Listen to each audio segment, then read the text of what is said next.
vorba de Dónal Traynor, care este CEO al grupului Community Finance Ireland. Tema este despre instrumentele de finanțare adaptate pentru impactul social. Povestea Community Finance Ireland.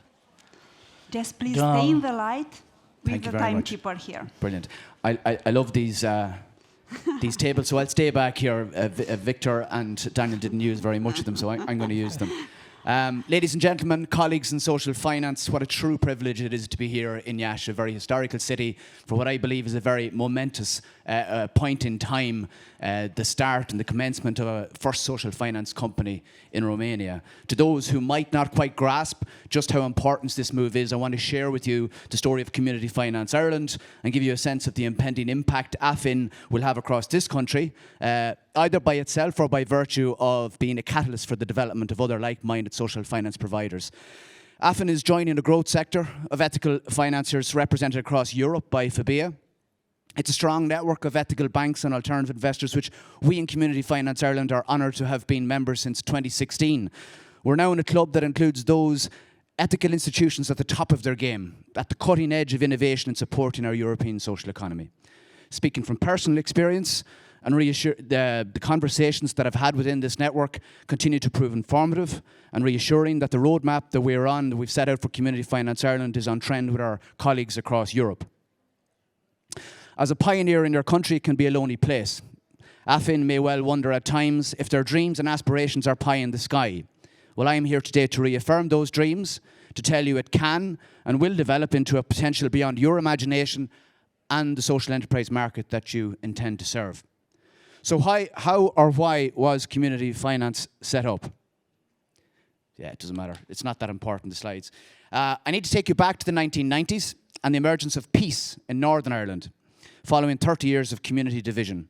Arguably, the most substantial driver of community infrastructure during this period of time was the international philanthropic fraternity, who created an enormous amount of social impact. Over a period of decades, a great deal of capacity building at community level was delivered. Champions and local influencers were identified, resilience was applauded and facilitated, self-belief was nurtured. Communities were asked one simple question. If money was no object, what does your community need the most to enhance the quality of life for those living there now, and with the view to encouraging those to come and live there in the future? Blue sky thinking. Dream big. Set your ambitions high. And from this particular process, some of the strongest social enterprises and community-led projects were developed. For me, the two most important learnings from this philanthropic intervention are as follows. Firstly, by enabling communities enable themselves, facilitating them to take ownership of their own destiny, the full extent of their ability to create a better quality of life for each other are exposed. Employment opportunities are created, and people subsequently tend to get on better and less focused on what differentiates them. Instead, more emphasis is placed on the many things they have in common. This move towards employment creation and social cohesion was a major motivation for a subsequent peace process among those previously most divided. But secondly, injecting hundreds of millions in support exclusively in the form of grant aid in a small area over a sustained period of time may well have encouraged creativity in the early stages, but it also facilitated a notable level of dependency on continued grant support across the community sector. When 100% grants are to be relied upon to develop the community sector, we must ask, where is the incentive to become self-sustaining? What will fund future innovation if grants are no longer available? Two specific economic circumstances in Ireland to consider at this time. Number one, firstly, a reduction in grant supports caught our communities by surprise. Aside from local and limited fundraising capacity, how could they replace those grant supports, which to this point had become the norm? Secondly, the banking sector, the assumed substitute with its debt support, was experiencing a credit crunch and was out of the game. This market failure required a community-led intervention, and that's where Community Finance Ireland come in. Community Finance Ireland is a registered society. It has individuals and organisations are invited to purchase a share and become a member owner, though this is not obligatory for any of our clients. Having commenced lending in 2001, today we are the only social finance provider operating on an all-island basis in Ireland. We are also the only social finance provider operating both within the UK and the EU. We had an unconventional start like most social finance organisations when we agreed to manage a bad debt portfolio worth about 6.5 million sterling, and that is opposed to actually getting cash in. Within the first 2 years, with some business mentorship and lots of diplomacy, most of the loans were again performing, allowing Community Finance Ireland build on the credibility of our success in this instance and seize subsequent opportunities as they arose. One such opportunity comprised a request from government to disburse £4 million of grant support through the medium of social finance in 2004. It was agreed that any repayments that we would receive would remain within our organisation. And since then, we have witnessed this aggregate total of 10.5 million sterling achieve multiple impact, being recycled 3 times with north of £38 million invested in communities in Northern Ireland alone since 2001. The level of funding written off over this time stands at about £500,000 or 1.3%. So a good news story. Our ambition was always to operate across the entire island of Ireland. However, in the early days and due to the restrictions associated with the capital we had been managing, it wasn't until 2004 that we set about establishing Community Finance Ireland in the Republic.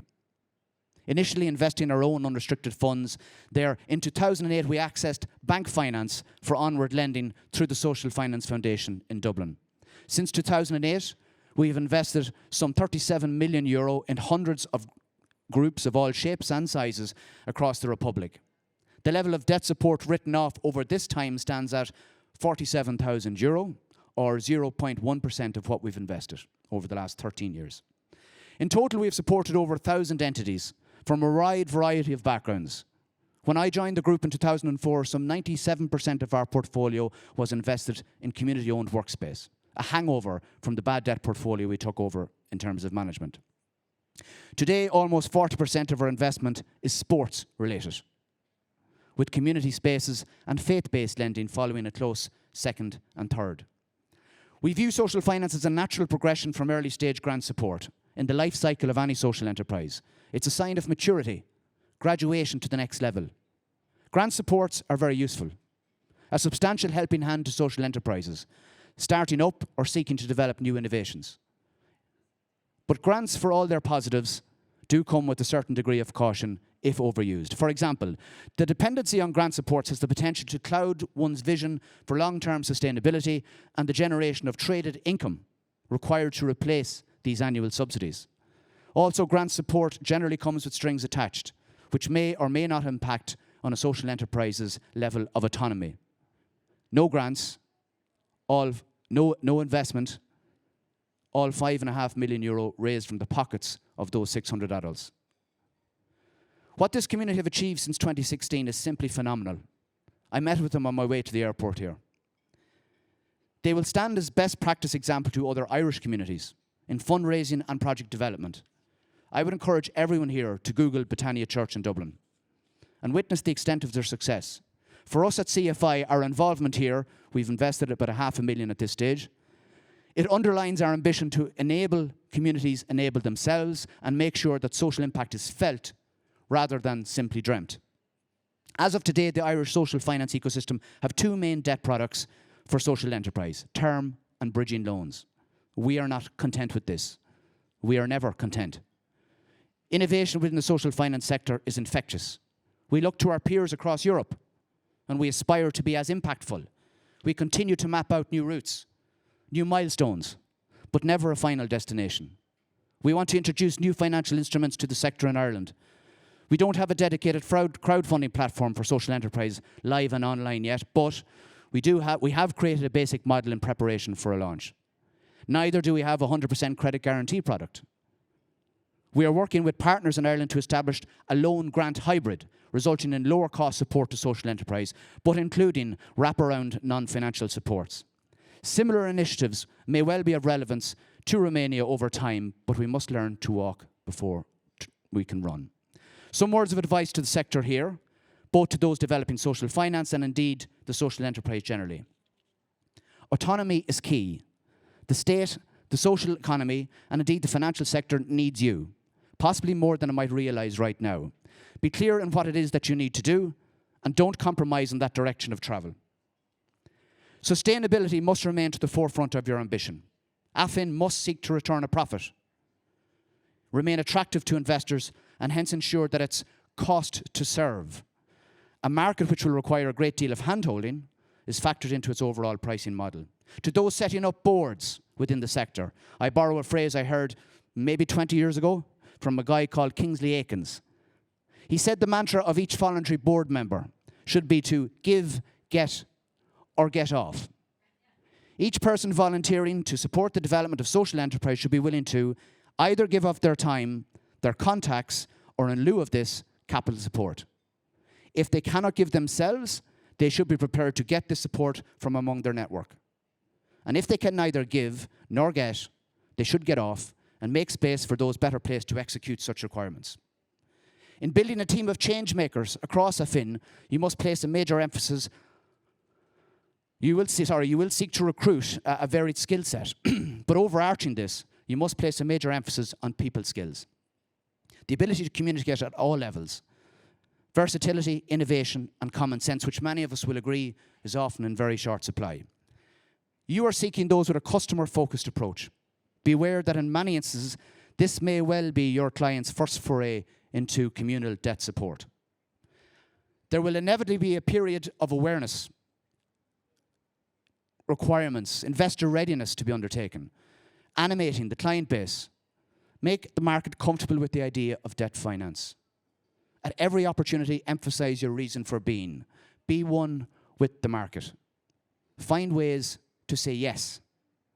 You have a vested interest in ensuring that a project succeeds, that they achieve their social ambitions, that they become sustainable and expand or are replicated. The opportunities are endless, and yet you only need to start from small beginnings.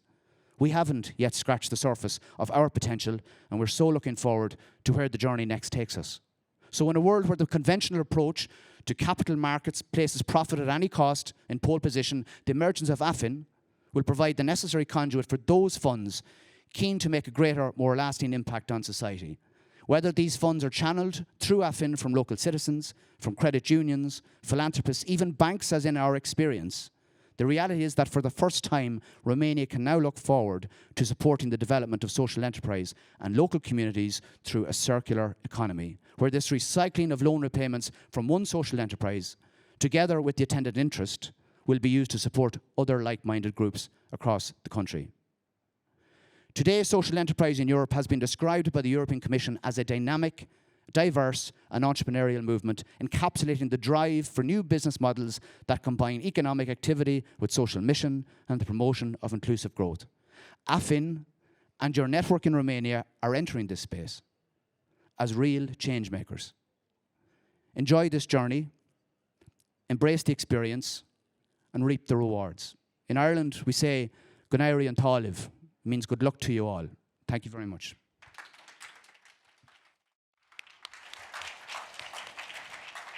Thank you, Dónal Traynor.